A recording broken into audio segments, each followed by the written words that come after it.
Vamos a presentar a nuestro siguiente ponente del día de hoy. Él es llamado el padre del Internet de las cosas. Tiene una perspectiva única en el mundo de lo que se necesita para construir organizaciones que son innovadoras y cómo ser innovador en organizaciones que no lo son. Damas y caballeros, demos la bienvenida a nuestro siguiente ponente. Él es Kevin Ashton. Aplauso para él, por favor.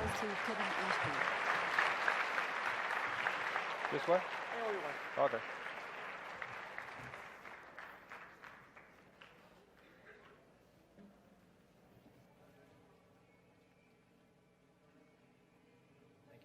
Thank you.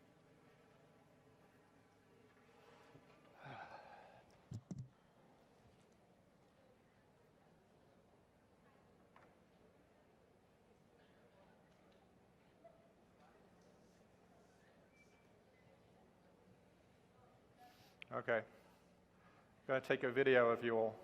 Voy a tomar un You video can de smile, todos. you can Pueden wave. sonreír, pueden levantar la mano, Let the world know. para que el mundo sepa que Yeah. están aquí. Very good. Muy bien. Okay, now I'm going to tweet that Bueno, ahora lo voy a tuitear so the whole world can see you. para que todo el mundo los pueda ver. And also, Y también you now have the perfect excuse to ya look at tienen your una phones excusa perfecta para anytime you ver want su during the celular presentation. en el momento que quieran durante la presentación. So the funny thing about that Lo chistoso de eso es is if I had done that que si 10 yo years ago, hubiera hecho esto hace 10 años, it would have seemed hubiera miraculous. parecido algo milagroso. I just took this very small device out Acabo of de my tomar pocket, este pequeño dispositivo de mi took a bolsillo, high-definition video tomé un video of de everybody alta here definición de todas las Mexico personas City. que están aquí en la And I Ciudad de pushed the México, button. oprimí un Now botón thousands of people y all over the ahora world miles de personas en todo see el you. mundo los pueden ver and hear you, y escuchar. and did it all without wires. Y todo sin alambres. Now it's very commonplace today. We're very Hoy used es to it. Nobody muy thinks anything about it. Común 10 y years ago, corriente. if I'd have done No it, it nos would have parece been nada miraculous. interesante, pero hace 10 años hubiera sido 11 algo years ago, milagroso. Hace 11 if I had años, si yo hubiera that would be possible pronosticado que today, esto hubiera sido posible would have el día de seemed hoy, ridiculous. hubiera parecido ridículo. This is one of the very interesting things Y esto about es una de las technology. cosas más interesantes de la tecnología y del futuro. Ideas move very Las ideas quickly se mueven muy from rápidamente seeming ridiculous de pasar when somebody like me stands on a aparentar stage ser algo and ridículo predicts them, cuando to alguien seeming miraculous pronostica que puede llegar a pasar o predice que puede llegar a pasar, hasta que ya se convierte en una realidad. La primera vez que lo ves o la primera vez que lo vives, they become y monotonous. muy rápidamente se convierte en algo monótono, común y corriente. And that's the pattern of the future. Y ese es el patrón que vamos a ver en el We futuro. move very quickly Nos from, "There is no movemos way muy that will ever be rápidamente possible", de la posición "Oh en my donde goodness, decimos, uy, ¿cómo crees que we eso can va a do poder that pasar? now, A una to, posición "So en what, donde no big dices, deal". ah, sí, And because of ya that lo podemos hacer, transition, hasta we la can otra sometimes posición que es, miss ¿y qué? just how Todo el mundo lo fast hace. things change, Uno how amazing puede we are as a no species reconocer, por lo tanto, at lo making impresionante change que somos en lograr tantos improving cambios our tools. y avanzar tanto example. con nuestras herramientas. This picture Les voy a dar un ejemplo. Esta is imagen not a picture of the no planet es una Earth. imagen del planeta Tierra. This is a picture of Es una Pluto, foto de Plutón, which used to be a planet, que now it's anteriormente kind of era a un planeta, planet-like pero ahora body. es un very far cuerpo away. parecido a un planeta. And when Pluto was first discovered Cuando 86 descubrieron por years primera ago vez a through a Plutón hace telescope, 86 años a this través de un was the telescopio, photograph that esta was taken. era la fotografía que se le tomó. Y ahorita se podrán reír de la fotografía. But this was miraculous. Pero esto era un milagro It en was esa miraculous, época. it was possible to take a Era picture of milagroso que something se so pudiera far tomar away. una foto And it de was algo tan miraculous to lejano discover y era what appeared milagroso to be poder descubrir another lo que planet in the solar system. parecía ser un nuevo planeta And then what en el happened sistema after that? solar.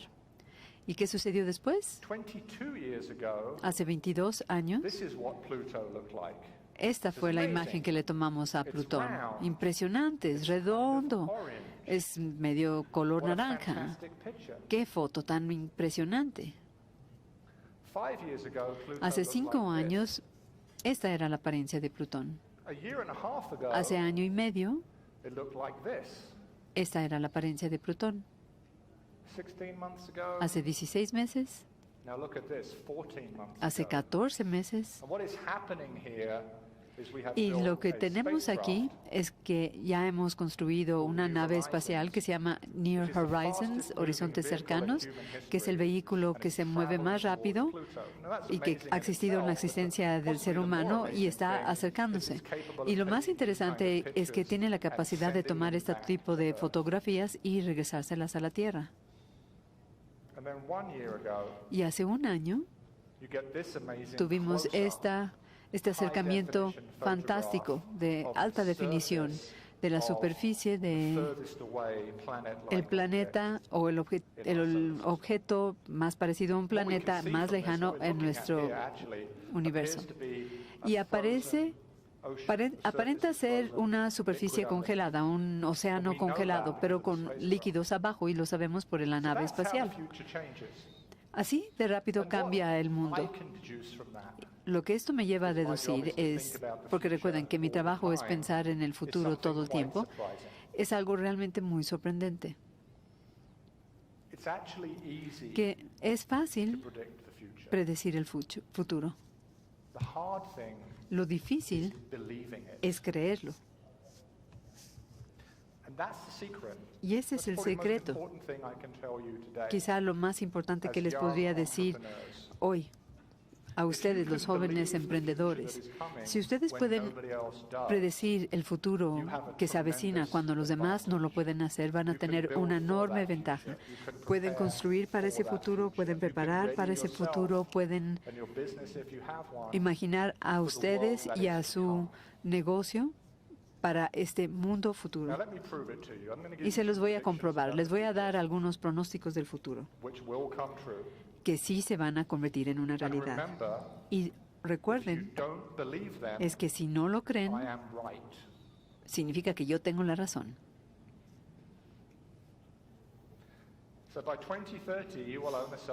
Para el año 2030 van a tener un auto que se conduce por sí mismo. Para muchas personas podría ser impresionante eso. Son muy jóvenes, entonces quizá no es algo que sea tan raro y nada más se preguntan por qué tienen que esperar tanto.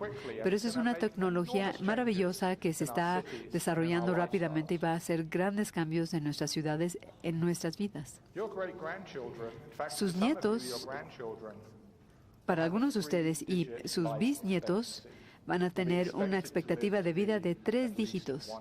O sea, vamos a tener la posibilidad de vivir al menos a los 100 años de edad. Eso es impresionante porque en el año 1800 la expectativa de vida global era de 30 años.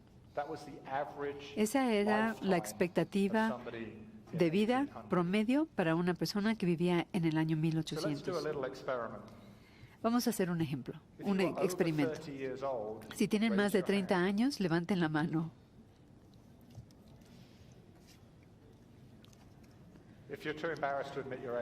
Si te da vergüenza admitir tu edad, no tienes ni que levantar la mano.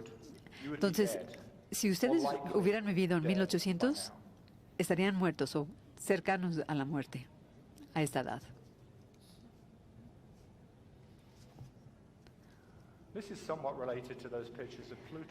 Esto está conectado a las imágenes de Plutón. Vamos a descubrir vida extraterrestre en este siglo, pero no se alarmen. No significa que algún día vamos a despertarnos y encontrar una nave espacial enorme en el cielo, destruyendo algún lugar y que solamente Will Smith o Tom Cruise nos van a poder salvar. Sino que lo que va a suceder es lo siguiente. Tenemos una enorme capacidad hoy en día de explorar el universo desde el planeta Tierra. Con estos impresionantes telescopios tenemos una capacidad de procesamiento de datos increíble que pueden ayudarnos con lo que detectan los telescopios. Y una de las cosas que ya hemos aprendido es que parece ser que los prerequisitos de la vida en realidad son muy abundantes en nuestro universo. Y eso es buenísimo porque hace 30 o 40 años pensábamos que Quizá éramos el único planeta en todo el universo que tenía vida.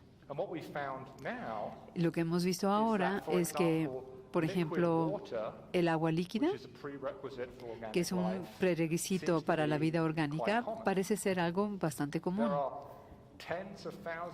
Hay decenas de miles de planetas que alcanzamos a ver que están en una zona templada, lo suficientemente cercano a su estrella, para que el agua se mantenga líquida. Y sobre todo, algunos de los cimientos fundamentales de la vida, por ejemplo, los componentes del ADN, existen en otros sistemas solares. De hecho, quizá el ADN llegó a la Tierra de alguna otra parte. Por lo que hemos pasado de una visión en donde la vida no necesariamente es tan rara como creíamos. Más bien al contrario, podría llegar a ser muy abundante. Por lo que en algún momento durante este siglo vamos a descubrir un microbio, una planta, algún tipo de alga. Pero vamos a encontrar algún tipo de vida en alguna parte. Y esa va a ser una transformación impresionante. Otra cosa que también va a ser algo que nos va a transformar a todos es que estamos a punto de convertirnos en una especie interplanetaria. En los siguientes 100 años, quizá durante la vida de algunos de ustedes, vamos a tener a un ser humano en algún otro planeta, quizá Marte. Y eso también nos va a traer grandes cambios. ¿El ser humano que nazca en otro planeta seguirá siendo humano? ¿Van a querer regresar a Tierra? Ha habido algunas transiciones de este tipo en la historia del ser humano en el pasado y han sido muy importantes. Hace algunos años, muchas personas, hace miles de años, la mayoría de los humanos vivían en la costa oriental de África y un día algunos cruzaron un puente temporal a Asia y ese fue el principio de la proliferación de la especie humana en el planeta Tierra. Y en los siguientes 10.000 años se desarrollaron comunidades muy aisladas en todo el mundo y después se dieron cuenta que podían viajar de un lado a otro y descubrieron que había humanos en otras partes. Y lo que va a seguir ahora es que vamos a descubrir vida en otros planetas y vamos a empezar a colonizar otros planetas. Es una época maravillosa. Esto quizá les va a preocupar a algunos. Depende del país en el que estoy hablando. Los americanos siempre se molestan con esta declaración, pero es la siguiente. Para el siglo XXII, para el año 2100, la mayoría de las personas en el planeta van a ser vegetarianos. No todos, pero la mayoría. O sea, 50% más uno. Este es un pronóstico bastante fácil de hacer porque hay una enorme tendencia hacia el convertirse en vegetariano en términos generales. Y en ciertos países como la India ya son vegetarianos. 50% de la población es vegetariana y la India representa una parte más importante de la población total de humanos en el planeta. Quizá ustedes se pregunten, ¿cómo puede convertirse esto en una realidad por el cambio climático? Han oído hablar acerca del cambio climático, ¿verdad? ¿No entendemos que el mundo está a punto de terminar? Les voy a decir la verdad acerca del cambio climático. Primero, es algo real y es muy serio. Hay algunas partes en el mundo, como por ejemplo Estados Unidos, en donde un número significante de personas, no la mayoría, pero bastantes, creen que no es cierto el cambio climático, que es algo inventado, que son los chinos tratando de engañarnos, pero la verdad está en medio. Sí, el cambio climático es cierto, pero no vamos a acabar con nuestro mundo. Vamos a cambiar, pero vamos a sobrevivir. Y vamos a sobrevivir porque las personas, como ustedes, van a inventar nuevas y mejores maneras de hacer las cosas para que no sigamos provocando tanto cambio climático. Ya no nos podemos preocupar tanto por los problemas que ya causamos, sino que podemos hacer algo para evitar la creación de nuevos problemas. Y este es mi último pronóstico.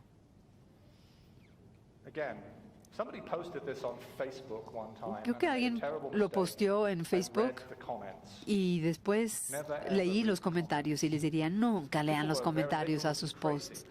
La gente estaba diciendo que estaba loco. Dice, dentro de 20 años, la mayoría de las computadoras van a poder generar su propia energía. Cuando pensamos en las computadoras hoy en día, pensamos en las laptops, los teléfonos inteligentes. Sabemos, por ejemplo, que tenemos que cargar nuestro teléfono o nuestra laptop durante la noche, conectándolo con una batería, con una pila. Pero lo interesante es que la energía que se está consumiendo no es por parte de la computadora, sino por el display, la pantalla, el disco duro. La computación es simplemente una palabra muy elegante para decir lo que estamos haciendo. Y la computación realmente necesita muy poca energía. Y la cantidad de energía que necesita la computación misma se reduce de una manera dramática constantemente. Quizá ustedes han oído hablar acerca de la ley de Moore. La ley de Moore es por el nombre de Gordon Moore en Intel, quien era muy importante, y él notó que la cantidad de computación que uno podía tener en un chip de un cierto tamaño se duplicaba cada 18 a 24 meses. Entonces, en nuestro siglo, han ido siendo más pequeñas las computadoras, usando menos energía. Esa es la ley de Moore. Y esto es cierto, y ha sido cierto desde hace tiempo, pero ahora no es tan interesante porque las computadoras ya son tan pequeñas y tan poderosas como las necesitamos para la mayoría de nuestras necesidades. El equivalente de esto para el siglo XXI es algo muy semejante a esto que llamamos la ley de Cummings. Se llamó a través de un profesor de la Universidad de Stanford, en California, y él fue el primer autor en escribir un documento académico que incluyera esta gráfica. Lo que Cummings y sus colegas observaron fue que la cantidad de energía, la cantidad de electricidad que se requiere para desempeñar o hacer una computación o un cómputo, bueno, se ha estado colectando de 18 meses desde el principio de la computadora. Entonces, por ejemplo, en los años 40, 50, todas las primeras computadoras, ¿no? EMAC, ENIAC, las cosas que ven enormes, que toman fotografías de blanco y negro, bueno, ellas consumían energía para hacer una sola cosa de cómputo. Bueno, después llaman moviéndonos a las computadoras más avanzadas, vemos que estos dispositivos utilizan mucho menos energía y desempeñan mucho más tareas de cómputo. Y ahora, si vemos una laptop, nuevamente utilizan mucho menos energía y hacen más tareas de cómputo. Así que esta energía cae rápidamente en cuanto al consumo. Cuando pensamos, bueno, y si nosotros volteamos esta gráfica, podemos ver esto, que en lugar de hacer más tareas de cómputo con una sola unidad de energía, podemos hacer las mismas tareas de cómputo con menos y menos energía hasta que la cantidad de energía que requeramos se acerque mucho al cero. Y bueno, estoy haciendo aquí un poquito de trampa, porque estas predicciones ya se han hecho realidad. Una vez que nosotros entendemos qué es lo que realmente es una computadora. Esta tecnología tal vez ya la han escuchado o no, ¿no? ¿Han visto? La RFID, la identificación de radiofrecuencia. El RFID y una etiqueta es de RFID. Es una etiqueta probablemente como de un código de barras y contiene un chip pequeñitito de silicón y una antena de radio. Y todo lo que puede hacer es transmitir el número de identificación que tiene este chip de silicón utilizando ondas de radio. Es como tu placa en el coche, ¿no? Y tú puedes comprar una etiqueta de RFID por 5 centavos de dólar. Súper barato. Lo interesante acerca de esta etiqueta de RFID es que también es una computadora. Es una computadora muy sencilla, pero necesita ser una computadora porque cuando se comunica necesita asegurarse que no haya otra etiqueta RFID que se esté comunicando al mismo tiempo. Entonces hay poder de cómputo en este dispositivo de 5 centavos, ¿no? Lo que este dispositivo no tiene, pues es una batería. Entonces, ¿de dónde toma la energía el chip? Lo toma de las ondas de radio que se están comunicando con él y le están pidiendo el número de identificación de la etiqueta. Hay un poquitito de energía en un radio riff, nada que te lastime, pero es suficiente para poder encender esta etiqueta RFID debido a la ley de Cummings. Y de hecho, lo que ustedes ven con nuestras etiquetas de RFID es la distancia en que se pueden comunicar, y esta va incrementándose año con año debido a la ley de Cummings también. Ahora, otro punto interesante acerca de estas etiquetas de RFID es que las tenemos por todos lados, simplemente no lo sabemos. Lo que nos muestra esta gráfica es cuántos dispositivos de teléfonos inteligentes están alrededor del mundo. La línea blanca son los smartphones, ¿no? Nuestros teléfonos inteligentes. Vemos que en 2000, más o menos 12, el mundo estaba produciendo 2 o 3/4 mil millones de teléfonos inteligentes. Pero para el 2012 se pusieron como 3 o 3 mil millones y medio. ¿A dónde se fueron todos estos teléfonos? Bueno, ¿sabes en dónde estuvieron? En las claves, en las tarjetas de los hoteles para poder abrir tu puerta. Están en sistemas de edificios, de sistemas de abastecimiento, de gestión. Y realmente son tan chiquititos, no notamos que están ahí, pero están por todos lados. Y para el 2013, casi 3.000 millones de teléfonos inteligentes, pero se crearon 4.000 millones de estos chips.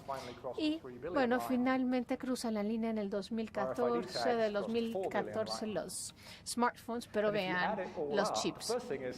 Siempre va creciendo. Primero vemos que ahora todo el mundo tiene 1 o 2 teléfonos inteligentes, ¿no? Si ustedes piensan en su vida convencional y cómo se usan las computadoras, bueno, pues los celulares están dominados, pero hay mucho más etiquetas Swift que teléfonos celulares. Entonces, ya vivimos en un mundo en la mayoría de las computadoras ni siquiera necesitan una fuente externa de energía.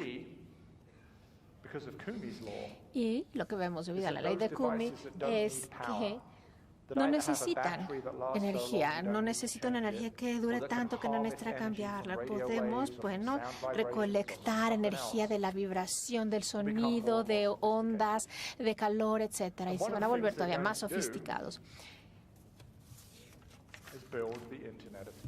Y otra cosa que van a hacer es que vamos a construir mucho más el Internet de las cosas. Una de las cosas interesantes es que muchas veces las personas dicen, bueno, ¿qué es lo que, cuándo se va a volver real o en qué momento se vuelve real el Internet de las cosas? Y aún aunque no pensemos en los smartphones como dispositivos como tales, yo les voy a demostrar que estas etiquetas son dispositivos del Internet de las cosas. Simplemente son solo de una forma y ya las encontramos en nuestros smartphones. Si estas tarjetas son exitosas en los celulares, también estarían de acuerdo que el Internet de las cosas ha llegado porque lo contienen.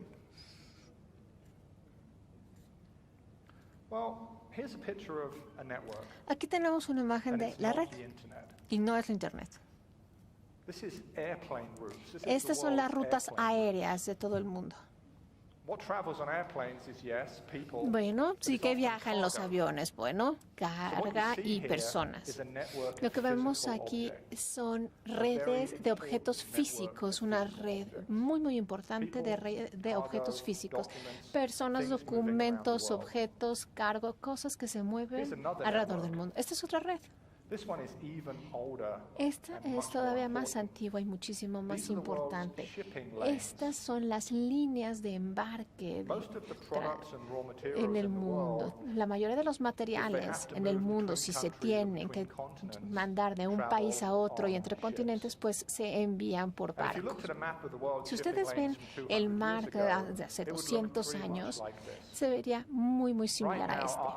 Ahorita nuestros océanos están llenos de buques de cargas con productos terminados, materias primas, todo lo que compras cuando tú vas a la tienda. La mayoría de lo que es cosas que traes puesto hoy, pues han sido embarcadas y vienen de otro lado. Así que esta es otra red de cosas físicas.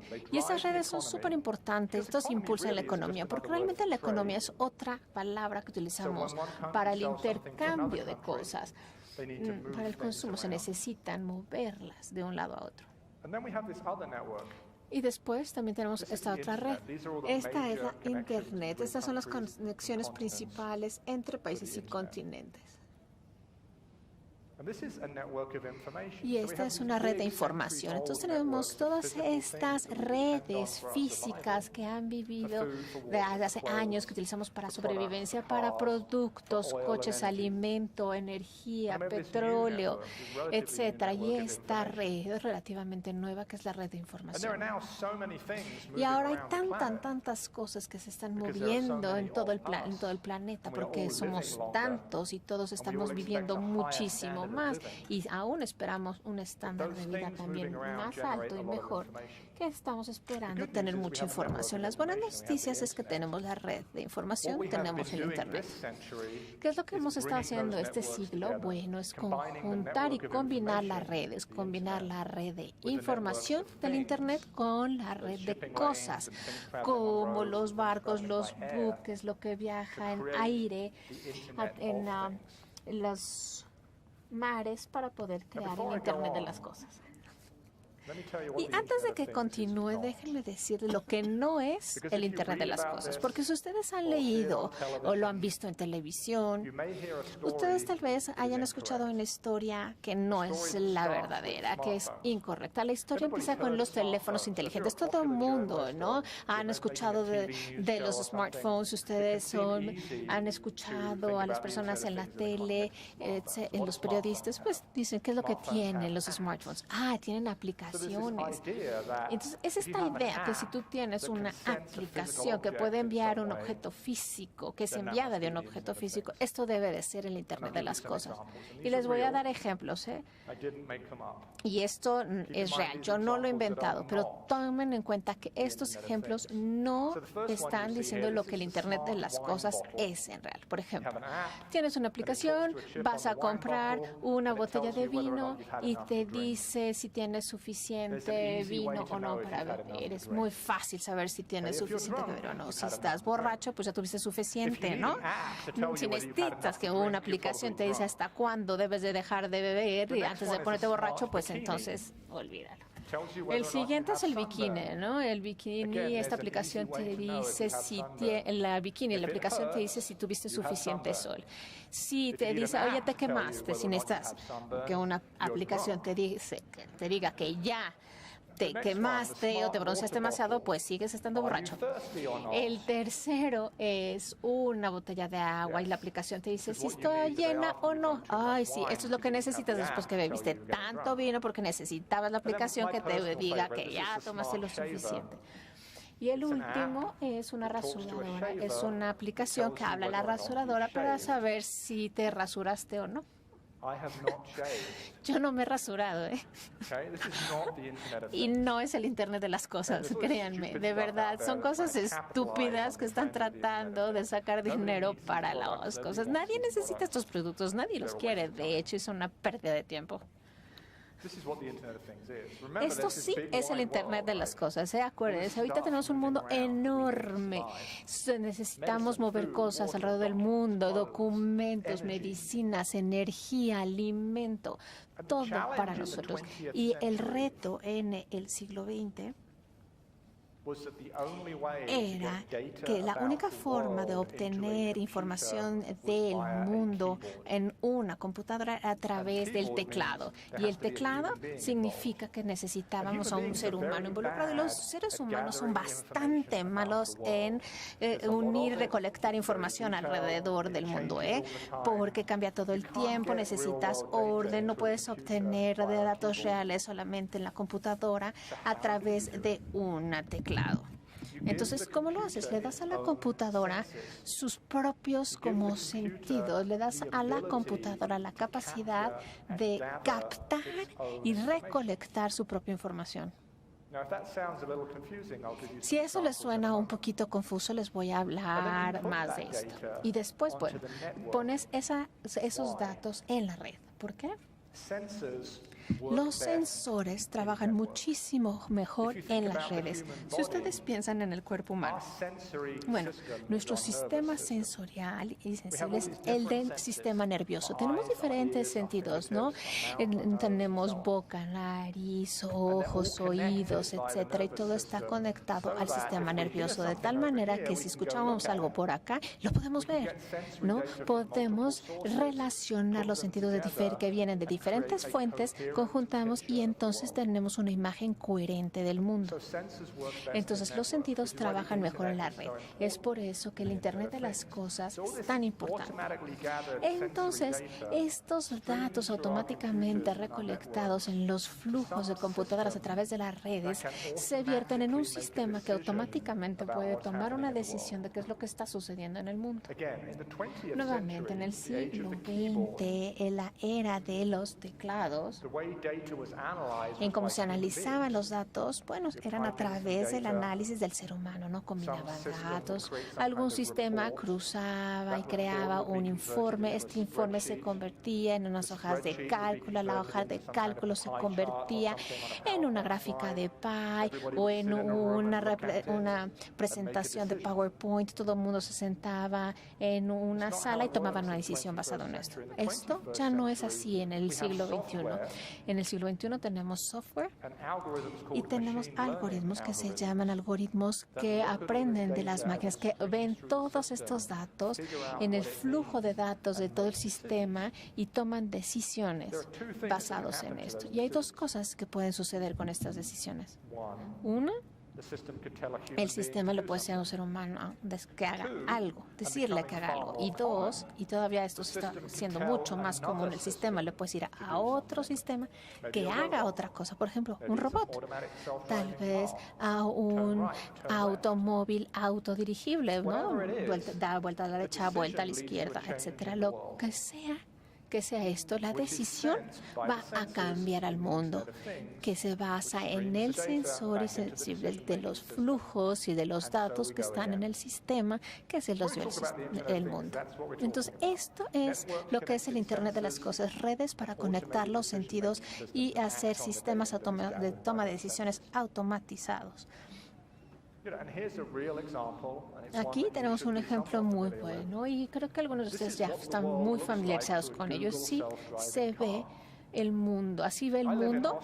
Este es el mundo a través del automóvil. Así ve el automóvil de automanejo. Yo lo estaba probando en mi vecindario, ¿no? Lo que tenemos arriba, lo que no existe en el modelo de producción, pero este es el sensor principal para, por lo menos el de Google, tiene este sensor. Es un tipo de sensor que se llama LiDAR, L-I-D-A-R. No es un acrónimo, significa luz y radar combinados, ¿no? Es luz y radar. Y el sensor da vueltas de 360 grados muy, muy rápidos y te da una imagen muy coherente del mundo utilizando las entradas tanto de luz como de radares. Y esto se va a la red, porque algunas de las tomas de decisiones pueden estar en la red y algunos de los datos de navegación también están dentro de la red. El coche toma las mediciones y ¿por qué es una buena idea los autos que se automanejan? Porque muchas veces, ¿serán seguros? Esto suena súper peligroso. Pues no. La pregunta adecuada a hacernos sería, ¿los coches manejados por seres humanos son seguros? Pues la respuesta es no. Casi 33,000 personas tienen accidentes automovilísticos a diario y estos los manejan los humanos. Imagínense si yo les doy una tecnología que les digo, mira, nada más hay un pequeño detalle, ¿no? 3,300 personas se van a morir diario, pero es una idea muy buena. ¿Crees que es una muy buena idea? Pues no. Los automóviles que se manejan por sí solos tienen mucho menos accidentes y esto es debido a que los accidentes pues se crean y se causan por el error humano. Y no es el error humano. Si estás borracho, vas texteando y vas a alta velocidad, pues esto es negligencia y esto no es error humano. Entonces, el prototipo del auto conducible es mucho más seguro que un auto conducido por humano. Y esto es un ejemplo de cómo funciona el Internet de las cosas. El Internet cambia decisiones, cambia el mundo y se vuelve a empezar. Y están aquí y ahora. Tal vez están familiarizados con estos autos de Tesla. No necesitas, prestar atención a ciertas cosas, pero es un auto con tecnología muy sofisticada y es comercial. Así se ve cuando tú estás en un autoconducible. Pero para mí esto no es el ejemplo más importante de los autovehículos, pero una de las cosas más importantes del Internet de las cosas es que también es una tecnología que está como en el poder de lo que está atrás de la escena, tras bambalinas. Por ejemplo, este tractor es uno japonés de una compañía que se llama Matsu. Tiene 8 metros de altura, este camión enorme, y esta imagen fue tomada en Australia del Este, donde hay cientos y cientos de estos tractores y camiones. ¿Por qué? Porque esto es una mina de bauxita, que es un material que se utiliza para crear aluminio. Si tú tienes, por ejemplo, una lata de refresco, estás utilizando un producto que contiene bauxita, que lo más seguro es que salió de esta mina de Australia. Esta parte, este lugar de Australia, es el lugar más aburrido de todo el mundo. No hay nada que hacer ahí. A menos que realmente estés interesado en ver cómo se cava y se recolecta la bauxita, no hay nada más. No hay internet, no hay tiendas, no hay nada. Si quieren convencer a alguien que conduzca estos tipos de camiones y que viva en este lugar terrible, tienen que pagarles muchísimo dinero por año y de todas maneras se van después de un año porque se hartan. Estos camiones que se conducen por sí mismos resuelven sus problemas porque ya no tienen que preocuparse de que nadie quiere vivir en esa parte de Australia y la gente que hace el esfuerzo de minería no tienen que pagar millones de dólares para que una persona de todas maneras esté triste por estar viviendo en esa parte del mundo. Aquí tenemos otro ejemplo. Sus teléfonos realmente no son teléfonos. Si lo piensan, ¿cada cuándo usan su teléfono para hacer una llamada? O sea, comparado con todas las otras cosas que hacen con su teléfono, ¿no? Entonces, si no es un teléfono, o sea, si el llamar por teléfono es solamente como una aplicación, ¿qué es? Hay quienes dicen que es como una computadora en nuestro bolsillo, que también es cierto, pero también es otra cosa. Es una plataforma sensora de redes. Generalmente tenemos en las computadoras 8 sensores, pero en nuestro celular tenemos 5. Se usa para tomar fotos, tiene micrófono, sabe dónde está a través de GPS, sabe hacia dónde está apuntando, si se está moviendo, sabe la presión barométrica, sabe la temperatura, quizá puede detectar su huella digital, su latido de corazón, etc. Pero veamos nada más el caso de la cámara, porque hace 15 años, esto es impresionante, casi no existían cámaras digitales. Hoy en día hay más de 1,000 millones de cámaras que se producen en una de esos tipos de cámaras. Si ustedes quieren tomar una imagen con su teléfono, tienen que oprimir un botón, entonces no se puede hacer solito. Entonces hay ese elemento humano en la captura de la imagen. Pero la tecnología nueva está habilitando la automatización de nuestra visión. El ejemplo más sencillo, y el que conocen ustedes, es el reconocimiento de rostros. Uno pone la foto en Facebook, por ejemplo, y de manera gratuita van a tratar de identificar a las personas en las fotos. Y muy a menudo lo hacen correctamente. Esa es una tecnología muy complicada, una tecnología que no hubiera sido posible sin la fotografía digital, creando todas estas imágenes que podrían enseñarle a un algoritmo a reconocer rostros. Pero se puede hacer mucho más que simplemente un reconocimiento de rostros con algoritmos de visión. Google tiene un servicio que se llama fotos.google.com, en donde pueden colgar todas sus imágenes, aunque sean miles, y pueden ir buscando algo en particular. Esta es una búsqueda de imágenes de Google, de mis propias fotos, en donde hay nubes o donde podrían haber nubes. Y es divertido hacerlo. Pueden poner taza de café y automáticamente va a buscar todas las tazas de café que han salido en tus fotos o perros o lo que sea. Ese es un algoritmo que funciona, en donde hay un sensor, una red y luego una decisión. Y se pueden hacer cosas muy padres. Todos conocen a Pokémon Now, ¿verdad? El Pokémon Go es una tecnología que es de una realidad aumentada, en donde combinan lo que ven su cámara con lo que hay enfrente de ustedes para crear una nueva imagen. Y no nada más es para jugar, se puede usar para medicina remota o para arreglar algo que no saben arreglar, o cuando alguien está lejos lo pueden ver por la cámara y apuntar hacia algo que tienen que cambiar en algún aparato descompuesto. Eso es el tipo de poder que ofrece este tipo de tecnología. Y vean este caso. Si han estado en dieta, seguro que han sabido que hay diarios de alimentos, ¿no? Donde tienen que apuntar todo lo que comen y a qué hora lo comieron, ¿no? La tecnología puede resolverles ese problema. Le toman una foto a la comida. Supongo que esa persona no está a dieta porque está comiendo mucho, pero la cámara podría decir, mira, parece ser que estás comiendo coca, papas, pollo, waffles, son 10,000 calorías. Y aquí tenemos otro sensor que tenemos en nuestros celulares, que quizá no lo sepan. Su teléfono saben dónde están ustedes, aunque ustedes no sepan dónde están. Y ese es otro tipo de tecnología de redes. El teléfono recaba información relativa a su ubicación, hablando con los satélites, envía la información a Internet, donde hay una serie de distintos tipos de tecnologías, y combina los dos. La tecnología GPS era malísima hace algunos años. En el 2008 había 250,000 aparatos GPS. Para el año 2013 eran más de 1,000 millones. ¿Y qué se puede hacer con el GPS? Bueno, lo obvio es navegar. Pero también hace mucho más.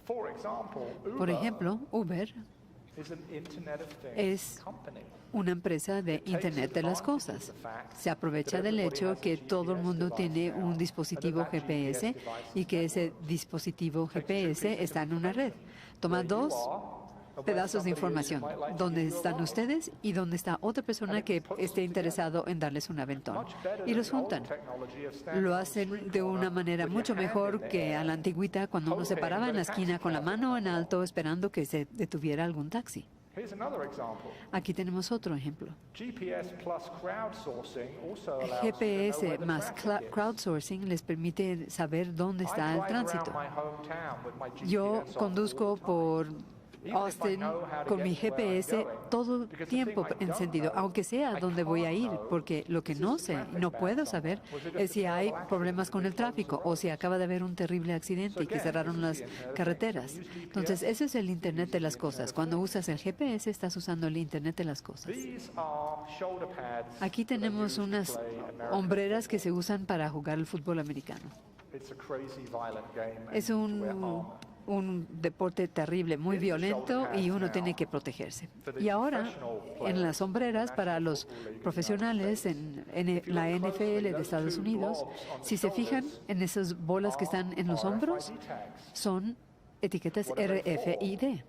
¿Pero para qué se usan? Pues para ver por dónde van los jugadores conforme suben y bajan por el campo, para ver qué tan rápido avanzan.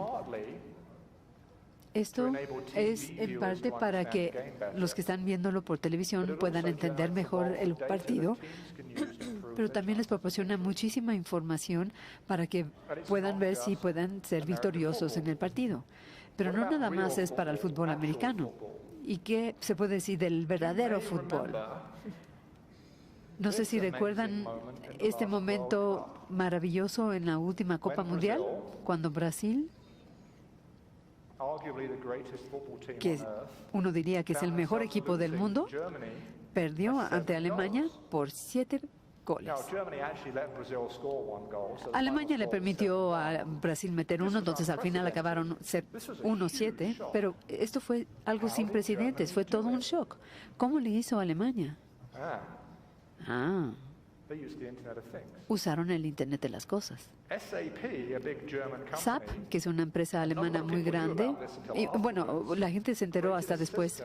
SAP creó un sistema que usaba algoritmos de visión para analizar las imágenes de los partidos de Alemania, de Brasil, partidos con jugadores alemanes que habían estado jugando en Brasil. Analizaron todo y detectaron los patrones y las probabilidades de la manera en que jugaba el equipo brasileño. Y eso les reveló una gran debilidad. Al parecer, a Brasil no les gustaba ir por la izquierda a la hora de la defensa. Entonces, ¿qué hacía Alemania? Los atacaba del lado derecho y metieron 7 goles. Y esto es algo de la vida real, pero también es una muy buena analogía de lo que es y lo que va a ser el Internet de las cosas en el mundo de los negocios. Si les interesan los negocios o si ya están en el mundo de los negocios, van a tener una opción. Pueden ser este cuate, y el Internet de las cosas lo hizo muy triste, o pueden ser estos. Y el Internet de las cosas hicieron que ellos estuvieran muy contentos. Esta es la competencia. Y de alguna manera u otra, el Internet de las cosas va a interrumpir todo lo que hacemos. Lo pueden usar o no usar. Y si no lo usan, van a perder por 7 goles. Por último, tengo algo que decirles referente a mi estancia aquí en México. Este es el lugar idóneo para desarrollar una tecnología del Internet de las cosas. Quizá han oído hablar mucho acerca del Silicon Valley, que es de la época de los 1900, la época de que Silicon Valley eran los mejores, y acabaron. Nada más que ellos no se han dado cuenta. Pero eso es una ventaja. No lo creen. Y eso también es otra ventaja. Una de las cosas que es un indicador clave de las naciones que van a tener éxito, que van a ser exitosas como pioneros del Internet de las cosas, es la población. ¿Cuántas personas viven en su ciudad? ¿Por qué? Porque el Internet de las cosas tiene que funcionar bien en su ciudad, porque si no, sus ciudades van a dejar de crecer. Entonces, una de las cosas que hemos visto es que los países con poblaciones urbanas densas manejan mejor el Internet de las cosas antes, porque lo tienen que hacer, y ahí tienen ustedes una enorme ventaja. México es mucho más urbanizado que el resto del mundo. Ya tienen ciudades inteligentes. Y si quieren hacer que la tecnología les dé los productos a las ciudades inteligentes y quieren saber cómo usarlo, vean cómo lo están haciendo en las ciudades inteligentes. Y otra cosa relacionada con la economía tecnológica de México. México tiene una de las economías tecnológicas de mayor crecimiento del mundo. La línea verde que alcanzan a ver se refiere a Estados Unidos. Una economía tecnológica muy fuerte, pero no está creciendo. De hecho, va a la baja. Antes era la principal economía tecnológica del mundo, pero ahora está en tercer lugar después de China y Alemania, y seguro que lo van a acabar mandando a cuarta posición porque Sur Corea va a entrar a tercera posición. México es la línea azul, con poca economía tecnológica, pero fíjense nada más en cómo están creciendo. Si ustedes son jóvenes en este público, esto les indica cómo se va a ver México en el futuro. Este país está a punto de convertirse en un exportador tecnológico importante y están muy bien posicionados para ser un actor significante en el Internet de las cosas. Si quieren saber más, tengo un libro en español, lo pueden comprar en México, tiene algunas de estas ideas, así como muchas más, y si me quieren contactar, Twitter sería lo ideal.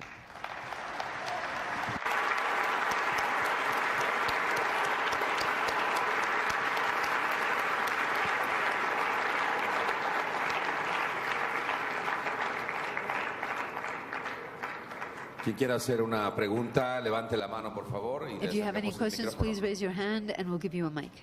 Hi, Kevin. Hola, Kevin. Envision ¿Cómo visualizas? RFID technology. Hablemos acerca de la tecnología RFID. ¿Cómo cree usted que se va a poder usar en biotecnología orgánica o en implantes? O sea, en términos de cuándo crees que vaya a pasar, porque los implantes ya existen, pero ¿cree que esto se vaya a convertir en algo común y corriente? O sea, los implantes en el cuerpo humano. Sí. Bueno, yo no soy gran fanático de la idea de tener RFID o sensores en el cuerpo humano. Es por muchas razones. En parte por cuestiones de seguridad y de privacidad.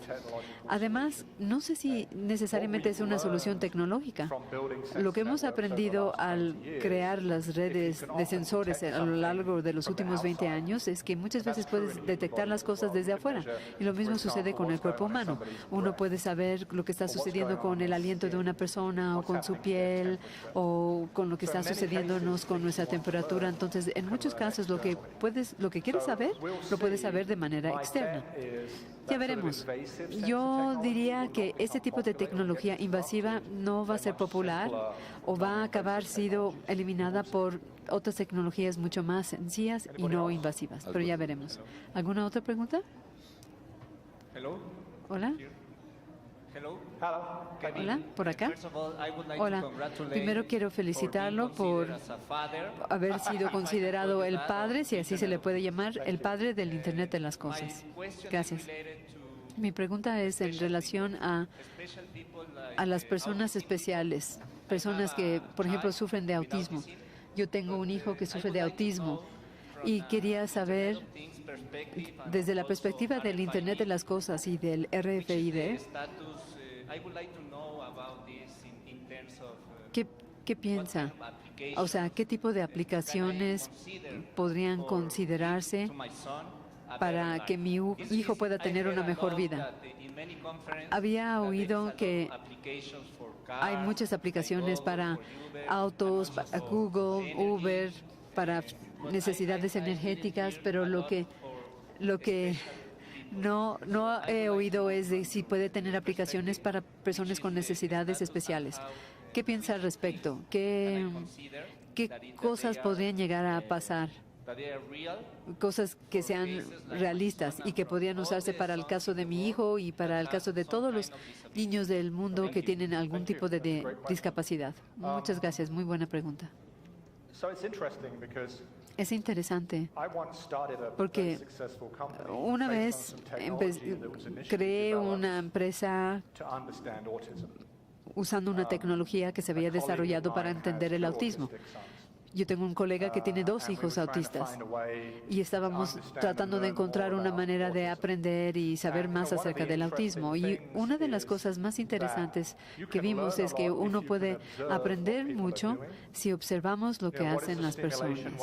Cuál es su estimulación, cuál es su respuesta a la estimulación en el caso del autismo, si es que tienen una respuesta. Pero hay que hacerlo de una manera no invasiva de su privacidad, porque la manera en que uno se conduce, se comporta cuando saben que los están observando no es lo mismo que cuando sienten que están solos.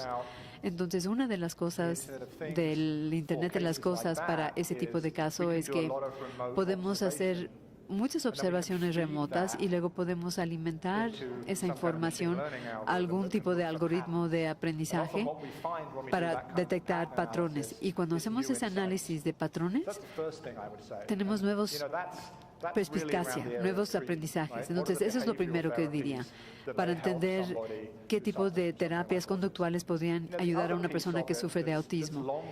Otra parte que sería más a largo plazo y también muy interesante es en lo que podríamos hacer con la biotecnología.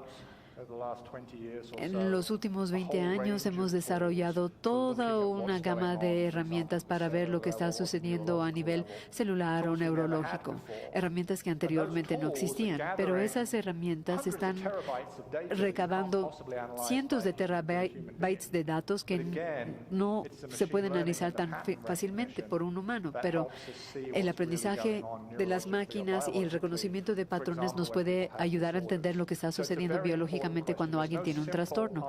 Entonces, es una pregunta muy importante, aunque no hay una respuesta sencilla, pero quizá diría que podríamos recabar más datos, de mejores maneras, analizarlo de mejor manera, y eso quizá nos podría ayudar a resolver los problemas. Gracias por su pregunta. ¿Una más? ¿Sí? En primer lugar, lo quiero felicitar por su capacidad de síntesis. Muchas gracias. Al principio usted se refirió a la vida fuera del planeta. ¿No es nuestro cuerpo el mayor impedimento a que podamos vivir en otro planeta? Sí. Es una pregunta interesante, ¿no? ¿Cómo vamos a poder vivir en Marte si no hay oxígeno, hace mucho frío, etcétera? La respuesta a corto plazo es el uso de trajes espaciales, ¿no? Y ese tipo de dispositivos. Pero a largo plazo la respuesta sería que tendríamos una tecnología que nos permite vivir en distintos tipos de ambientes. Y eso ya lo tenemos. Ya les había dicho que hemos evolucionado. Originalmente vivíamos todos en la costa oriental de África Central. Y luego nos pasamos a vivir hacia el Polo Norte, a Texas. ¿Cómo lo hicimos? Nuestros cuerpos no estaban hechos para vivir fuera de las condiciones originales de África. Pero ahora ya tenemos aire acondicionado, ropa, casas, etcétera. No creo que va a llegar un momento en donde usted y yo podemos ir caminando por Marte sin un traje espacial, pero quizá lo que sí vamos a encontrar es que podemos usar nuestra tecnología para que podamos vivir, sobrevivir y florecer en lugares que no son muy, que no nos reciben muy bien a nuestro cuerpo. Texas, por ejemplo, en Texas hace mucho calor. Entonces esa sería mi respuesta, ¿no? Que la tecnología va a ser la solución. La respuesta siempre es la tecnología. Perdón, ¿uno más? Alfredo González. Me llamo Alfredo González y quisiera saber cómo va a evolucionar la sociedad en cuestión de manipulación gubernamental o libre albedrío. ¿Vamos a hacer una sociedad de libre albedrío o vamos a ser como borregos haciendo lo que nos digan? Es una pregunta interesante. Lo que les diría es esto. Estamos muy conscientes de de las cosas malas que suceden a diario. O sea, alguien hace algo que no nos gusta, hay un crimen, una guerra o algún problema, y si se escuchan las noticias, se enteran claramente de la situación. Y es importante que lo sepan. Pero la otra verdad es que podemos seguir evolucionando nuestras sociedades para que sean más tolerantes, incluyentes, pacíficas y saludables. Y por eso nuestra expectativa de vida ha cambiado tanto, ha aumentado mucho más que hace unos cuantos años. Si vemos, por ejemplo, lo que ha sucedido en los últimos 50 o 100 años con los derechos de las mujeres, los derechos de las personas homosexuales o transgénero o las personas discapacitadas o los derechos de las personas negras o cafés en nuestras sociedades, la tendencia en general es muy positiva. Y lo interesante es qué papel va a tener cosas como el Internet de las cosas en ese avance que tengamos. Y lo que estamos viendo ahorita es y les voy a dar un ejemplo muy sencillo, es que podemos comunicarnos y encontrarnos aun cuando no vivamos en el mismo lugar gracias a Internet. Y eso es muy poderoso. El aumento en los derechos para los homosexuales quizá es porque ahora ya nos podemos comunicar por Internet y porque las cosas que en una pequeña comunidad puede ser raro o pervertido, puede parecer algo mucho más normal cuando podemos descubrirnos de una manera remota. Entonces, eso sería lo primero. Lo segundo sería que tenemos las redes de fotografía digital. Yo vivo en Estados Unidos y ahí tenemos un problema enorme porque por distintas razones los policías en Estados Unidos matan a hombres negros o personas negras desarmadas a una tasa muy alta y eso ha estado sucediendo durante décadas. Lo que sucede es que si le disparas a una persona de color y la pones ahí un arma y después puedes hacer toda una historia de que había hecho algo terrible, etcétera, y te sales con la tuya. Pero ahora, en la época de los teléfonos inteligentes, es mucho más difícil porque alguien puede grabarlo y de hecho sacar un video y lo puede compartir con todo el mundo. Entonces, lo que estamos viendo son mucho más responsabilidad social, mayor comunicación, mayor progreso y vamos a continuar. A largo plazo esto va a continuar. Estamos ya yéndonos hacia un mundo mucho más equitativo, mucho más igualitario. Esa es una hermosa frase para terminar. Ay, a ver, otra pregunta. The last, please. Sí, la última, por favor. Bueno. Gracias por tu información. ¿Qué piensas acerca de los comentarios del señor Trump acerca de los inmigrantes y cómo percibes el que se utilice el Internet de las cosas para el futuro de inmigración? ¿Se podría utilizar esto de reconocimiento facial o tarjetas de identificación, algo así? ¿O cómo crees que el futuro de los inmigrantes y sus asuntos se pudiera trabajar con esto? Bueno, Donald Trump, primero que nada, no va a ganar las elecciones presidenciales de los Estados Unidos. Es terrible que él haya llegado hasta este punto porque sus políticas son terribles. Pero, bueno, la razón por la cual no va a ganar no es que por eso, pero es porque está fatalmente organizado. Es terrible para alguien que se jacta de ser un hombre de negocios maravilloso, pues no tiene nada de poder ejecutivo. Necesita pues tomar decisiones estratégicamente sensibles, inteligentes, tener equipos, manejarlos, administrarlos. Él no lo sabe, pero no tiene oportunidad, va a perder. Pero bueno, saben, el mayor problema, por ejemplo, ¿cómo puedes mejorar los controles fronterizos con la tecnología de información? Definitivamente sí lo podrías hacer con reconocimientos faciales, utilizando información biométrica, la seguridad de nuestras fronteras. Si tú pasas de una frontera a otra, te toman las huellas digitales y bueno, no es bueno. De hecho, yo acabo de regresar de India y cuando llegué a India tuve que poner todo, como 10 veces mis huellas digitales antes de que me dejaran entrar. Pero bueno, eso sí mejora nuestra seguridad y el control fronterizo. Y esperemos que la gente deje de decir cosas tontas y estúpidas como que quieran construir los muros, porque hay otras formas mejores. Pero también, refiriéndome a la pregunta anterior, es cuando las personas empiezan a entender que todo mundo somos iguales, somos seres humanos y todos tenemos una contribución que dar al mundo, pues se va a acabar todo este rollo de fascismo, abuso, y lo van a ver el 9 de noviembre cuando Trump pierda y disfruten ese momento cuando él se vea tan triste por su pérdida. Gracias.